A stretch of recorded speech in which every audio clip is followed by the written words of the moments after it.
Alright guys, this video is going to be a little different, closer to say the hobby store stuff that I do. And first off, I apologize for not doing any other hobby store stuff yet. Stuff happens and people get busy doing other things.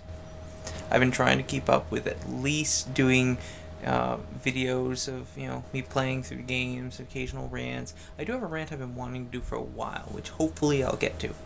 But this video, my biggest card game passion is Yu-Gi-Oh! I've been flown out for tournaments, for the World Tournament once. I've judged tournaments for a while, though not in the past year and a half. About a year and a half it's been since I've actually officially judged any, so I'm a little behind on a lot of rulings. But it is still my favorite card game, and I still do follow it. And those of you who do follow it know probably what I'm going to talk about. Being these new cards. They're called Exceeds. They're XYZ is how it's spelled. It's supposed to be pronounced like Exceeds or some Exceed. Exceed is the easiest. Just call them Exceed. They made two big changes. One's the Exceed. The other is Punctuation, which actually is a lot more exciting to me as a judge than the Exceed monsters. But I'm going to go over both so you guys know what these new cards do, what they're capable of, and how to actually use them in a game. So it's going to be easier for me to talk about this in this format where I actually can use my hands and point stuff out rather than Photoshop for like 2 days. So first off, we're going to talk about the Exceed creatures. I'll put one down here and focus in so you guys can actually take a closer look at them. Though if you've been playing the game at all, you've probably already taken a look at it, but for those of you who haven't, Exceed monsters very obviously are black. For those of you who actually haven't realized it, their stars are on the opposite side and look different. There's a reason for this.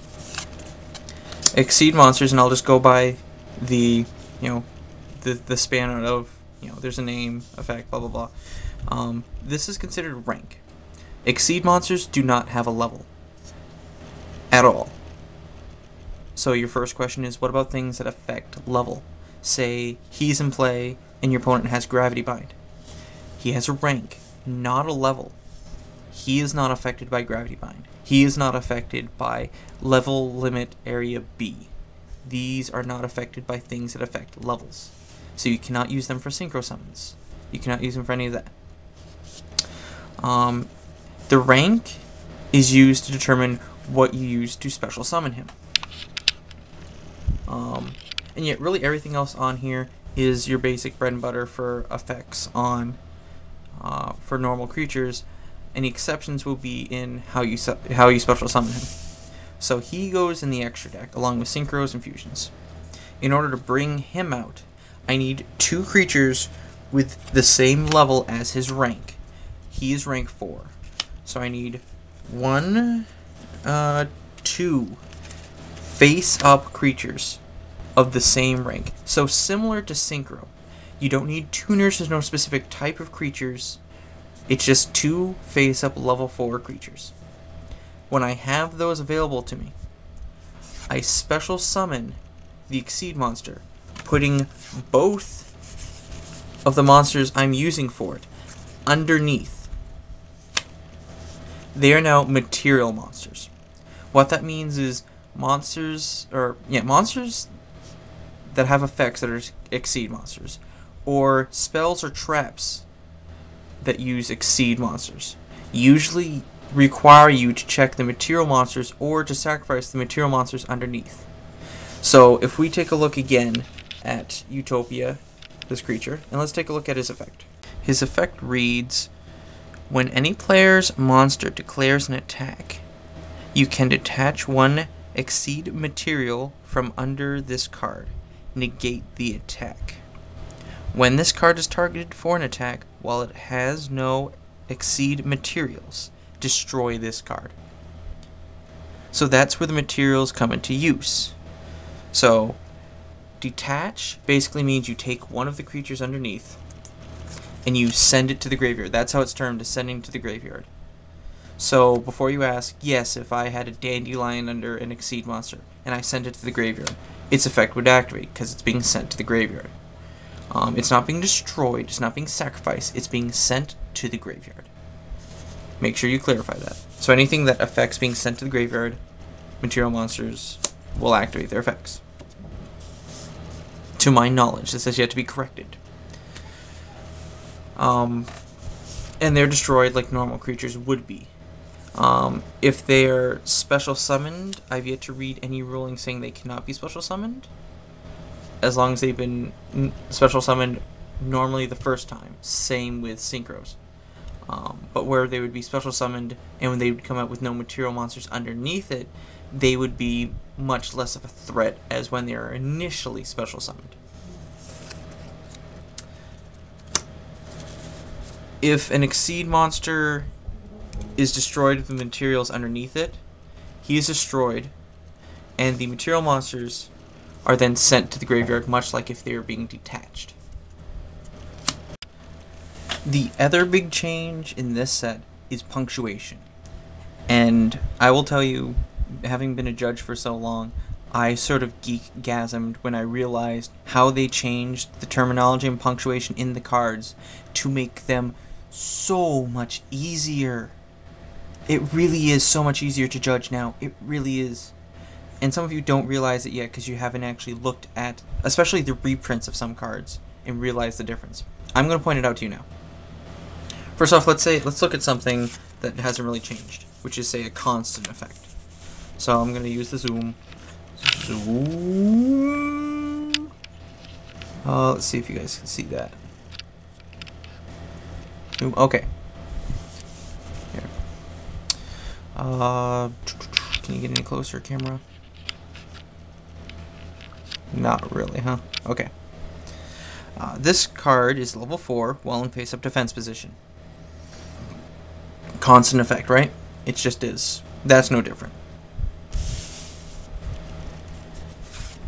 Let's say you have, say, Shining Angel. You remember how Shining Angel works, right? Take a close look at his effect, as close as you can. When this card is destroyed by battle and sent to the graveyard, colon, not comma, colon, you can special summon one light monster with blah blah blah blah blah blah blah blah. Kirk, what's the big deal about that? Well, it took me a little while to realize what was going on. Here, I'll give you another example. Let's say I have... You all remember how MST worked, right? You played it, you targeted a card, and then when it resolved, you blew up the card. Here's MST. The new reprint.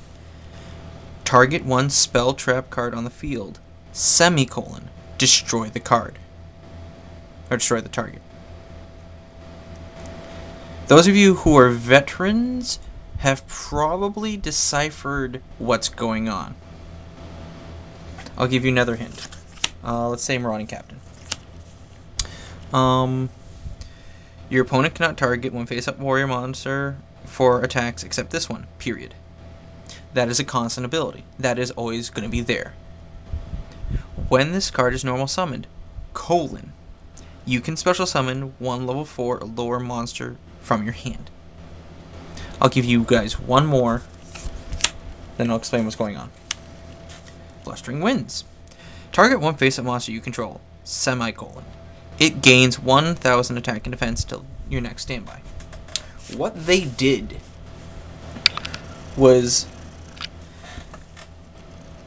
if it's just a normal sentence like, always in, level 4 all in defense, it's a constant ability. If it's just a sentence. If it's a colon, it's telling you when you can activate the effect. So when this card is destroyed by battle and sent to the graveyard, colon, you can activate this effect then. When this card is normal summoned, you can activate this effect then. So what does the semicolon mean? Semicolon, target one spell trap card on the field, semicolon. You do that upon activation. Upon activation, you target. Upon activation, you target. This is the best example over here. 7 tools. Alright? If you don't get it after 7 tools, then I don't know what to tell you, buddy. There. When a trap card is activated, colon, pay 1,000 life points, semicolon, negate the activation and destroy. You can activate this card when a trap card is activated. Upon activation, you pay 1,000 life points. Upon resolution of the card, you negate the activation and destroy it. We have when you can activate. We have the activation and the cost, if there is any. And we have the resolution. We have it cut up into all 3 segments that we need it. That makes judging so much easier. Pay 1,000 life points, semicolon. That is your cost. That is what you do upon activating the card. You target one card upon activation. You target a card upon activation. You activate this effect when it's destroyed. You activate this effect when it's normal summoned. This makes things so much easier in the card game to actually understand what's going on. It's the same as cannot be special summoned except by and can only be special summoned. 2 different uses of terminology or punctuation used to differentiate what something is. This made me very excited. Probably more excited than the exceeds. This makes explaining the card game and actually realizing how the cards work that much easier. Because even when they termed it decent, sometimes we're confused if it was a cost, what was during activation, what was during resolution, and we'd eventually find out, pretty quickly, but this spells it out for you flat. Alright, so your last question would be, what are my opinions of this? Well, if you couldn't tell by my excitement, first off, I love the punctuation change. I love it. It makes things so much easier on so many simple ways. There's much less confusion in the card game. Games will go much faster. The judge will be called less. I like that. Even as a judge, I always like being called less. Because I didn't know not every judge knows everything. I don't know why people think that. Not every judge knows everything. Because there are rulings in the game that make absolutely 0 sense for a long time. And with Konami now, not being, or Konami being in charge, not Upper Deck, they changed a lot of the rulings. So there's a lot of relearning, which sometimes I just don't have the patience for. I still look stuff up, usually on Yu-Gi-Oh! Wikia, which is surprisingly confident. Them and NetRep are both confident websites for rulings. Now the exceeds. Compared to Synchro, I love the exceeds. I do. It's much more balanced. They're easier to get out, but they're not as powerful, both in their effects and their base stats. And you don't get that overpoweredness. Like here, I'll give you an example. Synchros. I special summon something. I normal summon something. I sync it for a big guy. Now you're thinking, okay, I just have 1 creature. Exceeds, I only have 1 creature. You have more resources with the synchro, because now you have stuff in the graveyard. And there's so many things that play off the graveyard. Let's think scrap. I run scrap. I know how scrap works. I have, say, scrap goblin on the field. Okay? I normal summon my Chimera. Chimera says you can special summon a scrap tuner from your discard. I special summon Beast. I synchro the dragon. I use dragon's ability, blow up the goblin, blow up something on the field. The goblin's effect activates from blowing it up with scrap dragon, and I can return that same Chimera that I just used that turn to my hand. Graveyard is a resource just like the field is, just like the hand is. Exceeds actually dwindle the resources you have available for the ease of summoning them. And it is pretty easy to get that out, especially with a lot of the synchro stuff they released. I find it very balanced. I actually enjoy the thought of using Exceed monsters in tournaments. I really do. And I think further creatures down the line are going to be a lot better than synchros. They're still going to bring out synchros. They're not going to just throw that at the wayside after like 2 freaking years of synchros curb stomping us. But we're not going to have another Stardust. We're not going to have another Goyo Guardian. We're not going to have another fucking Black Rose. Or, oh, what was that thing's name? I blacked it out of my memory because I didn't want to remember it. Whatever it was. We won't have those. Or we might have 1 or 2. We might. It'll happen. There's usually an OP card somewhere, but overall, it's going to be much more balanced than Synchros, and I love that. I love that. So am I more excited for Yu-Gi-Oh! Moving on? Very much so. This has gotten me a little more energized to get back in the game and start playing, to rebuild Dark World and use the Exceeds of Dark World. That's the other thing. Synchros, you needed tuners, and older decks didn't have tuners. Older decks don't need those stupid tuners for Exceed. Older decks can work off Exceed monsters. I love that. That's awesome. If you don't love that, then you don't love the game. Okay, tangent, sorry. But yeah, I'm very excited for this. For those of you who are curious, as in general, who do play the game, curious what I do run, I run Scrap. The Scrap's been changed quite a bit. If you're curious, you can ask me. Maybe I'll post what I have for a build. It's not the optimal build, but I don't have the cash to really shell out for, you know, the Scrap Orthoses or some more Effect Veilers. My other deck is a Dark World deck, which I will build up a bit more when that starter deck comes out, hopefully in the fall. I'm looking forward to it a lot.